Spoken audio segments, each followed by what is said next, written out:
I'm Jonathan Larsen with the Young Turks, and for today's edition of TYTI Daily, I'm joined by Dave Levinthal of the Center for Public Integrity. We're talking about a story that the Center for Public Integrity and TYT collaborated on. It's out today regarding Pete Buttigieg and the campaign finance disclosure forms from his very first mayoral campaign, which have not been available publicly for several years now. So welcome, Dave, to TYTI Daily, as well as to the collaborative experience that we have undertaken here. How are you? Hey, a pleasure and good to be with you, Jonathan. Thanks so much. And I realized that I neglected to share with our viewers what your title is because I'm blanking on it. So tell everyone what you do. I'm the federal politics editor and senior reporter here at the Center for Public Integrity, and we're a nonprofit investigative news organization based in Washington, D.C., celebrating our 30th anniversary, actually, this year in existence, and doing lots of work on the issue of money in politics, among other government accountability issues.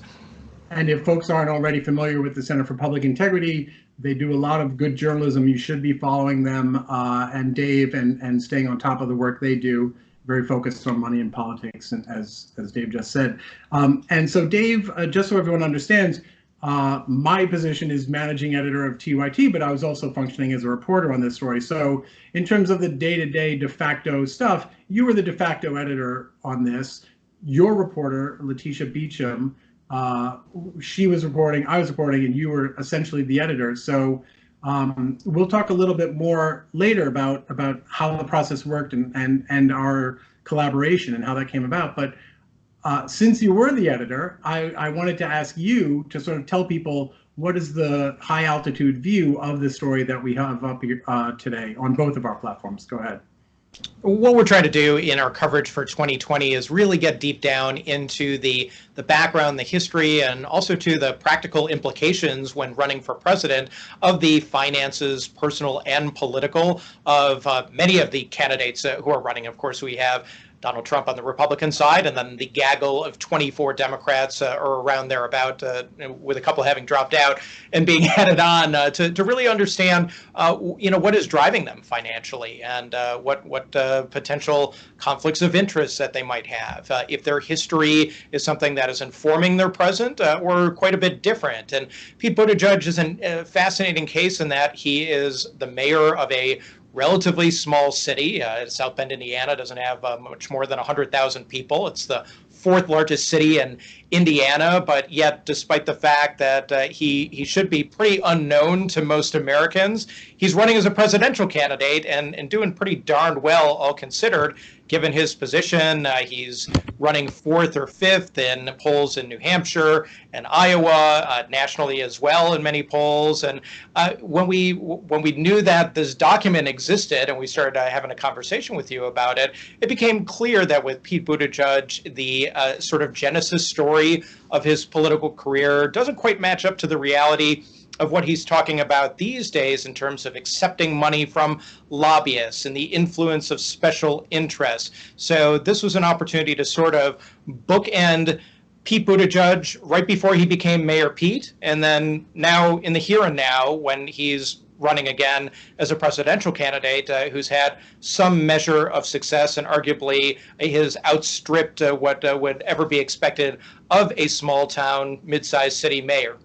Yeah, he's certainly doing better than the parameters of his resume would suggest. And just to give people the background here, so back in April, I don't know if you saw, Dave, but I turned the camera around while you were talking to show people that I'm actually in South Bend at the moment. And if you saw, there was a modern office building in the back, and that's the county city building where Pete Buttigieg's office is. I literally just walked in there about half an hour ago, and there was literally no one there until finally someone came out and said, very helpful, very helpful. Hi, can I help you? And doubtful he's there right now, too, I'm going to guess. Doubtful. Yeah. But I don't know that. But so just so people know the context here, back in April, I was here in South Bend as well, and I learned, not that it was a secret, that the county no longer had the campaign finance disclosure forms from Buttigieg's first successful mayoral campaign back in 2011. The forms for 2011 and 2010 were all destroyed by the county, which is perfectly legal and is actually the norm. But when the mayor of that city then becomes a presidential candidate, that leaves us without a window into how he first became a successful politician, in this case, mayor of South Bend. And so at some point after and I should also explain that at the time, back in April, we asked the campaign and the city to whether or not the mayor or his people in his campaign had kept the forms and would release them, or had not kept them and had destroyed them, and if so, why did they destroy them? Because those forms potentially provide a window into how a man who is now a serious presidential hopeful got into political power, who his supporters were, which allows us to look at why they backed him and all of those things. And this is standard. And to underscore, Jonathan, what you alluded to before, it's not uncommon for city or county governments to have a document retention policy where after 4 years or 6 years, some period of time, they expunge the record. They get rid of old records, which, may be the norm. It's not the case everywhere. But you don't know what you don't know if you're, for example, got a mayor who's running for president and are curious about what he was doing back in 2011. That's precisely the situation that you found yourself in. Yeah, so that's right. That's exactly right. And so the campaign since April has declined to answer that question. So we don't know whether they have copies, or if they destroyed their own copies, why they destroyed them. Right. And recently, I was able to obtain what's known as the pre-primary filings for 2011. And just to explain that, that's virtually the first quarter of the year. And in some senses, it's the most important campaign filing for that race, because South Bend is essentially a Democratic town, which means if you win the primary, you're probably going to win the mayoralty. And as you know, Dave, of course, I came to you guys because I, knowing your expertise, knowing what you guys do, I was interested in having your eyeballs on figuring out who are these donors and what was going on with them, what kind of picture we could paint given this new data. And so I'm going to ask you at this point to sort of put together what Letitia and I in our reporting came up with, and what did that picture look like to you as an editor? What did we find in those 2011 documents? One of our expertises is definitely vetting, looking at deciphering, analyzing campaign finance data, campaign finance sets. So this became of instant interest to us by virtue of it being two things. Number one, it was a campaign finance document early in Pete Buttigieg's political career, and also one, too, that wasn't publicly available. You just simply couldn't go to a website like you can for the federal government, for congressional candidates, for presidential candidates, and find out the names, the identifying information, the donation amounts of any contributor to just about any political committee out there. So this gave us sort of a very unique and intimate window into how Pete Buttigieg was being supported right on the ground floor, right when he was getting into politics, electoral politics, and before he became what he likes to be known as all the time now, Mayor Pete. He wasn't Mayor Pete yet. So we began looking at what was there and began analyzing the data and the documents to try to get a sense of, all right, well, Pete Buttigieg has said a lot right now in recent weeks and months about types of money that he doesn't want anymore. Initially, when he ran for president, he was taking money from lobbyists. He had people who were so-called bundlers, these sort of big dollar, not donors necessarily, but people who would get lots of donations from their friends. He even released to us earlier in this year a list of his bundlers, and then began to change his tune a little bit, saying, no, I'm not going to take lobbyist money anymore, and pushing back against sort of the notion of special interests will be fueling my campaign. And that was very much keeping in line with what all the other Democratic candidates, by and large, have put forth for their own campaigns, that, hey, we're not a candidacy of PACs and special interests and lobbyists. Think about like what Elizabeth Warren is saying all the time. Pete Buttigieg began to move in that direction. But this document, going back to what we have in 2011 now, when Pete Buttigieg was running for mayor, is a strong indication that the folks that he doesn't want money from now, he was getting a lot of money from at that point in time. So a lot has changed, Jonathan, over the past 8 years. Our story today very much reflects. And so talk a little bit about some of the specifics that you just alluded to, especially what Letitia came up with, and then obviously I can fill in a little bit on what I did on my end. But talk a little bit about the sort of profile that Letitia was able to draw that you just alluded to. So this document is about 300 pages long, and it contains the names and occupations and employers and various other information about people who did donate to Pete Buttigieg's first mayoral campaign. We found a whole variety of different people who made contributions. Jonathan, you can speak to some that you found in a second, but Letitia found people who were lobbyists, found people who had business before the city of South Bend, Indiana, and had a financial incentive to be on the good side of the mayor or politicians who would be in power. She also found a lot of people who, and talked with them, we ended up talking to about 24 people for this particular story, who just thought that he was a transformative figure, that he was somebody who was young, he was brilliant.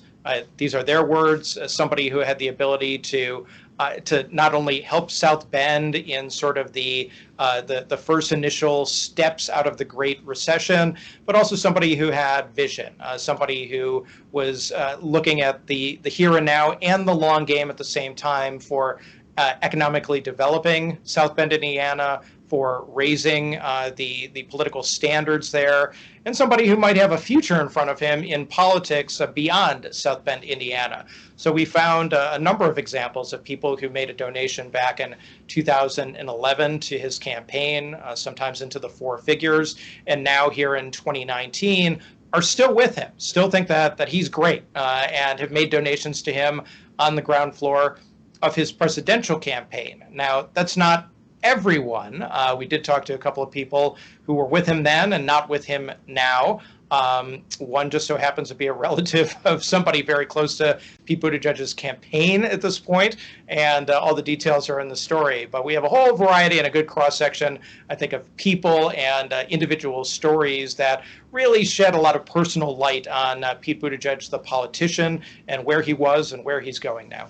And I think it's fair to point out that that there's no indication, at least in the donations that the Center for Public Integrity and TYT looked at, there's no indication of wrongdoing here.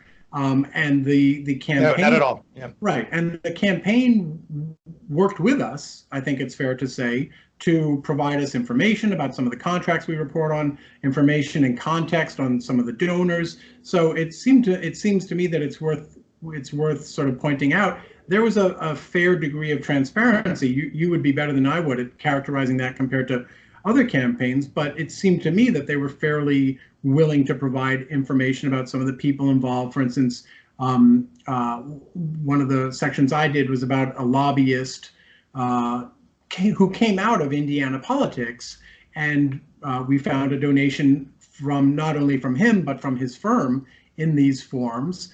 And I believe it was about a year or so after Buttigieg took office, that lobbying firm was retained by the city, and the engineering firm that owned the lobbying firm also got contractual work from the city. And the campaign pointed out that that lobbyist was a known quantity in Democratic politics, a longtime player and all of that. And the other thing that I think people should understand in terms of context here, and you correct me if I go astray here, because you know this world better than I do, but Indiana's campaign finance laws are pretty different from the norms that we come to expect at the federal level in terms of corporations can just step up and write you a check, and I don't know what the limits are on individual donations, but they're not what the federal limits are. So fill in your sort of perspective on what the difference is between what you can do in an Indiana mayoral race and versus a federal race, and how that came to bear on these donations. The playing field at the state or the local level oftentimes is very different than the playing field at the federal level as it pertains to campaign money. And you're absolutely right. We're dealing with one city and one state, and the same could be said all across the country for the differences in these laws. I think you hit on the biggest one, Jonathan, which is that a corporation, which may very well, have a very distinct financial interest in the politics of a locality or a county or a state, they can just simply straight out write you a check as a candidate. That would be patently illegal at the federal level. If you're a corporation, let's just pick on AT&T or ExxonMobil or some pharmaceutical company, if they want to go ahead and write a check to Pete Buttigieg's campaign running for president right now, that would be illegal. That would be against federal law. They can't do that.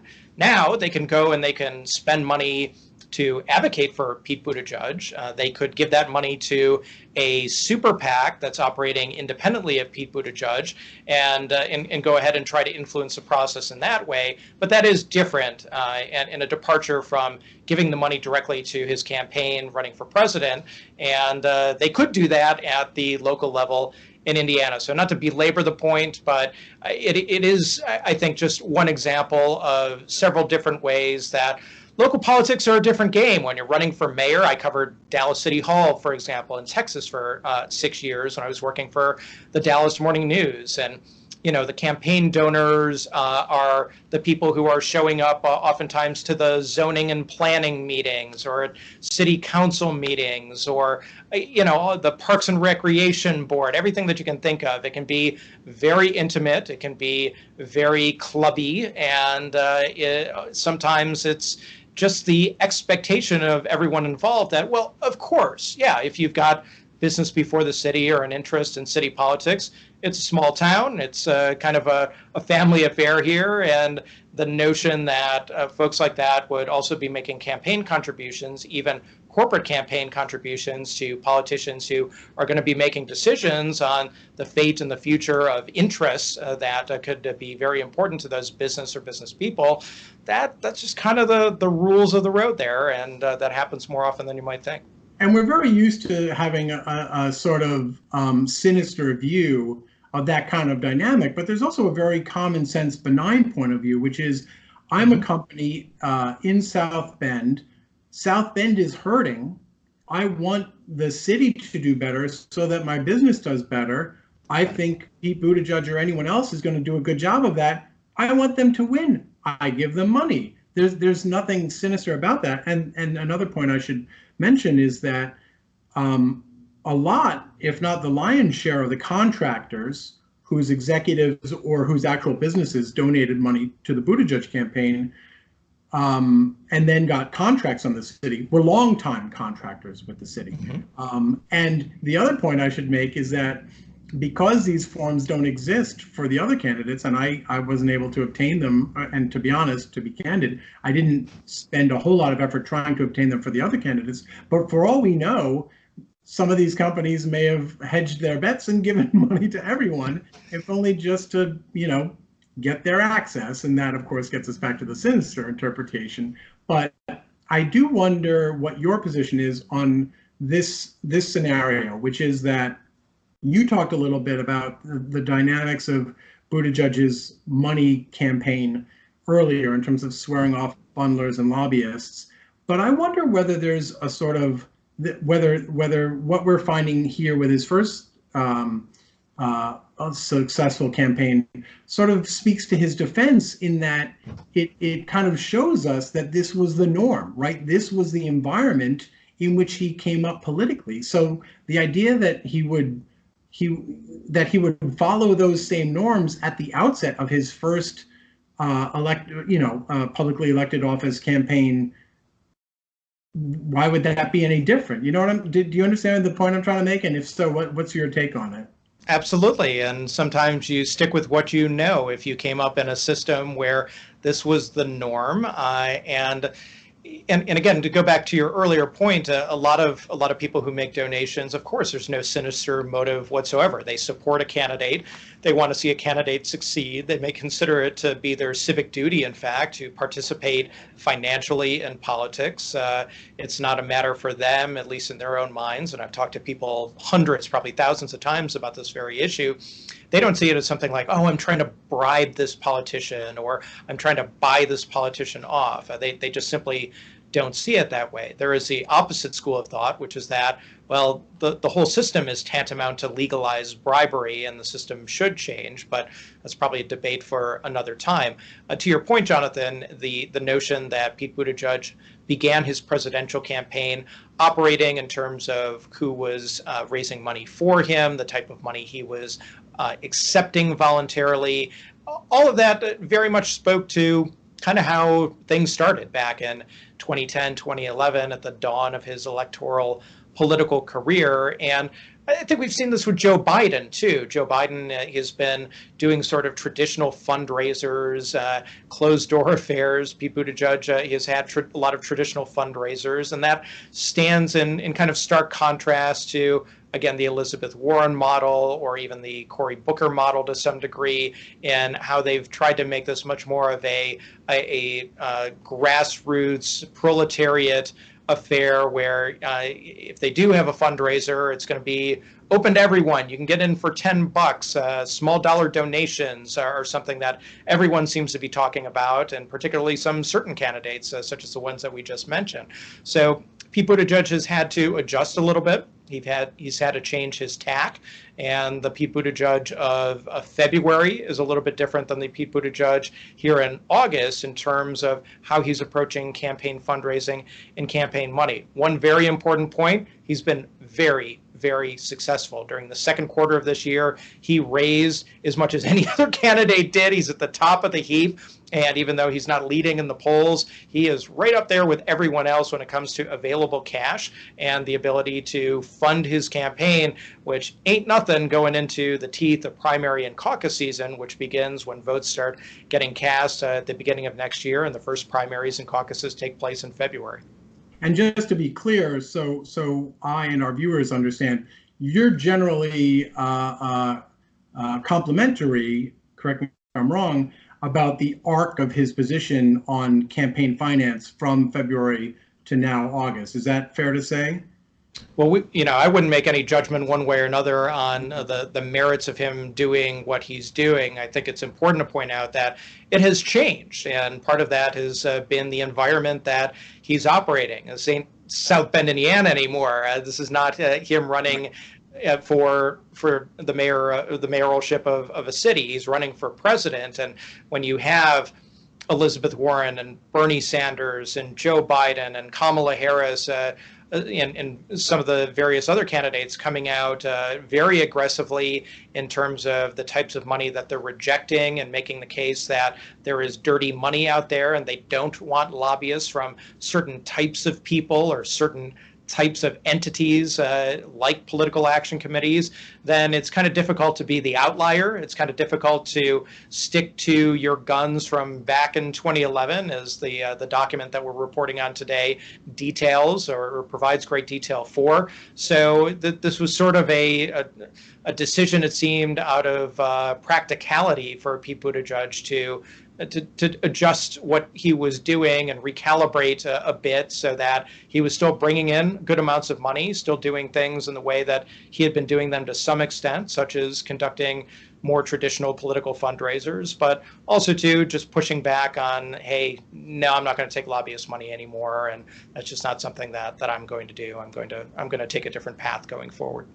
And before we button this up, I just want to get your take on one thing which I think has not gotten as much attention as I kind of expected to. But starting back in April, on my own, and then jointly with TYTI and the Center for Public Integrity, it's now been just about 4 months of asking by email, by phone, with various people on their communications team, through his press office here in South Bend as the mayor, through the presidential campaign.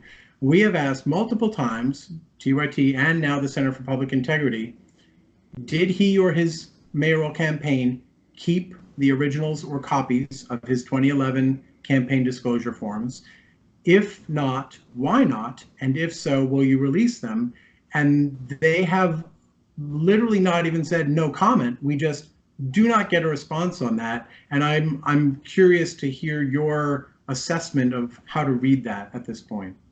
Well, as you mentioned before, Jonathan, they've been very open and very responsive to many of the questions that you had. Letitia Beecham, your co-reporter, who I must note is on vacation, which is why I'm here, and in fact has done a wonderful job at the Washington Post, which she's going to be going to in a couple of weeks. So we're sorry to not see her here, but want to give her due props. Why are we talking to you instead of Letitia? Right. But yeah, again, to your question, I wouldn't want to suggest motive on their part. They had reasons which they haven't articulated to us as to why they haven't released these documents or let us know if they had them in their possession or not. But the bottom line is that they just simply wouldn't address the question while addressing many other questions that we had for them. And it's very clear that they didn't want to volunteer this information. So whether they consider it to be embarrassing or unflattering or not fitting with the narrative that they want to provide, so to speak, that's really up to them, and that's for them to know at this point, because they won't explain for themselves in their own words why they've made this decision. But as a journalist and as someone working at the Center for Public Integrity, can you articulate why those questions and their answers matter? Why is that important? So for us, the journalism that we do, again, we follow the money, and we follow it for Democrats, we follow it for Republicans, we're following it for Pete Buttigieg, and we've done for many other candidates who are running for president, for the sole purpose that we want to understand who is, number one, financially supporting the candidacies of these politicians who want to have, in some cases, a great deal of power to determine the way that policy works in this country, the way that politics works in this country, the way that government runs. And if you want that kind of power, then it really helps the electorate to know who's behind you, and not just behind you in word and in deed, but also in dollars, and being able to get a picture window into the early days of how a presidential candidate was operating for him or herself as it applied to money is able to be very useful information in determining how they're going to operate today, or how they're going to change because of the way that they operated before. So it's great information to have. It's coming at a time where, we're having lots of debates over what should even be open in public versus not open in public when it comes to campaign contribution. Big spat between President Donald Trump and Representative Joaquin Castro, Julian Castro's brother, a congressman. Julian Castro, of course, running for president himself. And this is information, though, that can be incredibly valuable, and looking for, the ability to explain why a politician acts the way that he or she does, but also to look for more nefarious things. Not to suggest that anything nefarious is going on with Pete Buttigieg in this document that we're reporting on today, but again, you don't know unless you have the information. You can't tell and analyze unless you have the data. And absent that information, the public can't make a free and fair judgment on whether this information matters to them and what that information says about the way that a politician, a government official, is going to operate or is operating in their official capacity. And I do want to add, thank you for that. I do want to add that although Letitia and I sort of did our level best to pour through the data that we did have from this forum, it was done through a relatively narrow lens in terms of focusing on identifying, are any of these people lobbyists? Did any of them have business before the city or want business before the city?